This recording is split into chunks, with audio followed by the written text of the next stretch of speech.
নমস্কার বন্ধুরা, আশা করি সবাই ভালো আছেন। তো আজকে আমি যে বিষয় নিয়ে কথা বলবো সেটি আমি আমার পূর্ববর্তী এপিসোডের অনুকরণী এটির দ্বিতীয় পর্ব হিসেবে বলছি। সেটি হচ্ছে গিয়ে যে আমাদের সনাতন হিন্দু ধর্মাবলম্বীরা যে বর্তমানে ধ্বংসের মুখে এবং তাদের যে অবক্ষয় হচ্ছে সেইটি নিয়ে আমরা কথা বলবো।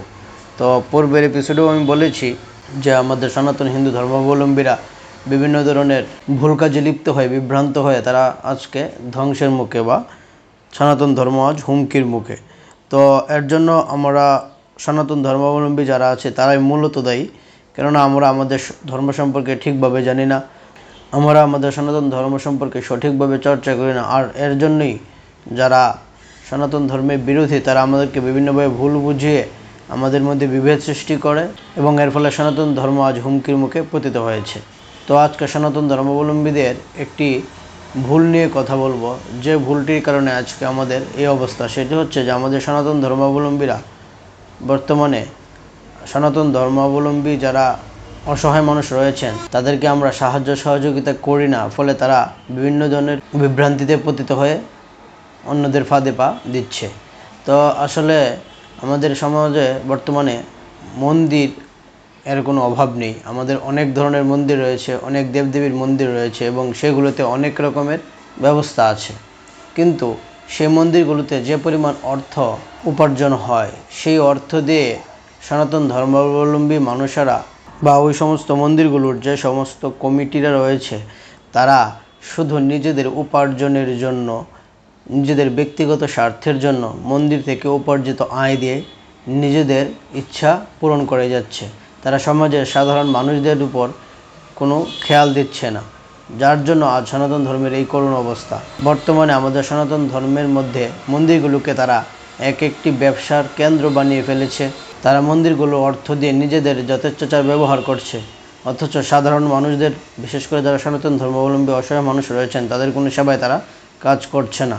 তারা তাদের ইচ্ছা মতো মন্দিরগুলোতে নিয়ম তৈরি করছে। আসলে এই সমস্ত মন্দিরগুলোর আমাদের সমাজে কাজ কী? এগুলোর কাজই হচ্ছে যে অসহায় মানুষ মন্দিরে যাবে, তারা সেখানে তাদের দুঃখ দুর্দশার কথা বলবে এবং সেই অনুযায়ী মানুষ তাদেরকে সাহায্য করবে। কিন্তু বর্তমানে মন্দিরের কমিটিরা বিভিন্ন ধরনের ব্যবসার কেন্দ্র বানিয়ে মন্দির থেকে উপার্জিত আয়ের দ্বারা নিজেদের মতো করে যথেচ্ছাচার ব্যবহার করছে। এর ফলে আজকে সমাজে এই করুণ অবস্থার সৃষ্টি হয়েছে। মন্দিরের অর্থ দিয়ে তারা বিভিন্ন ধরনের ভোগবিলাসে লিপ্ত। তারা মন্দিরের অর্থ দিয়ে বিভিন্ন পূজার নামে অযথা ব্যয় করছে, অথচ যাদের দরকার তাদের ক্ষেত্রে তারা কখনোই কোনো সাহায্য করছে না। আর এর জন্যই আজকে মন্দিরগুলোতে মানুষের বিশ্বাস উঠে যাচ্ছে। তো এর জন্য দায়ী ওই সমস্ত মন্দিরগুলোর কমিটি, কেননা তারা যদি মন্দিরগুলোর অর্থ দিয়ে সনাতন গরিব মানুষদেরকে সাহায্য সহযোগিতা করত তাহলে মানুষ অবশ্যই সনাতন ধর্মকে সামনের দিকে এগিয়ে নিয়ে যেত। বর্তমানে সনাতন ধর্মের মন্দিরগুলোর অর্থ বিভিন্ন বাজে কাজে খরচ হয়, অথচ অসহায় মানুষের জন্য কোনো ক্ষেত্রে কোনো কাজে লাগে না। বর্তমানে মন্দিরগুলোতে যদি কেউ কোনো ধরনের অনুষ্ঠান করতে চায় তাহলে তাদেরকে প্রচুর অর্থ দিয়ে সেই কাজগুলো করতে হয়। কিন্তু আমার প্রশ্ন হচ্ছে, মন্দিরে কাজ করতে গেলে সবাইকে কাজ করার জন্য দিতে হবে, কেননা যদি অর্থ দিতে হয় তাহলে মন্দিরকে আমি অর্থ দিয়ে কেন কাজ করব? মন্দিরে যেটা সামান্য প্রয়োজন সেটা দিয়ে আমি আমার কাজ মন্দিরে করতে পারি, কেননা শহরে অনেক সময় আমরা দেখি যে বাসা বাড়িতে তেমন কোনো জায়গা থাকে না বা এত ভালোভাবে কাজ করা যায় না, তাই মানুষ মন্দিরে আসে। কিন্তু মন্দিরে এসে যদি আমাদেরকে প্রচুর পরিমাণ অর্থ দিয়ে কাজ করতে হয় তাহলে তো মানুষ আর মন্দিরে আসবে না এবং মানুষ সনাতন ধর্মের দিকে বিমুখ হয়ে যাবে। কিন্তু মন্দির কমিটি এই সমস্ত বিষয়গুলো বোঝে না, যার ফলে সনাতন ধর্মের অবক্ষয় সৃষ্টি হচ্ছে।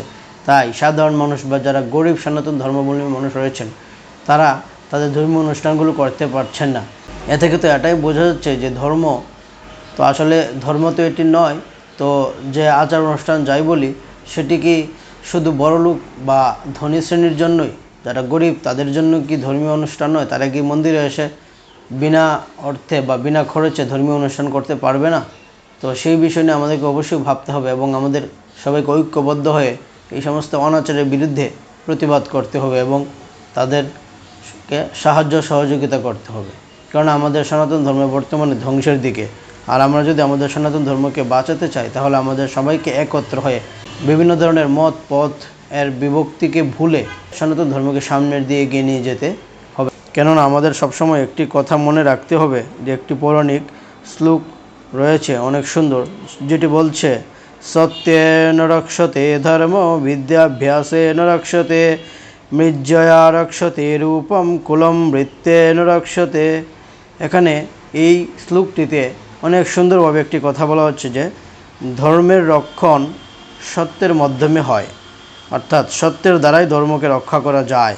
তাই আমাদেরকে সর্বদা সত্য পক্ষে থাকতে হবে এবং আমাদেরকে অনাচারের বিপক্ষে আচরণ করতে হবে, একত্রিত হতে হবে, তাহলে ধর্ম রক্ষা পাবে, নতুবা সনাতন ধর্ম কালের কারাগারে ধ্বংস হয়ে যাবে।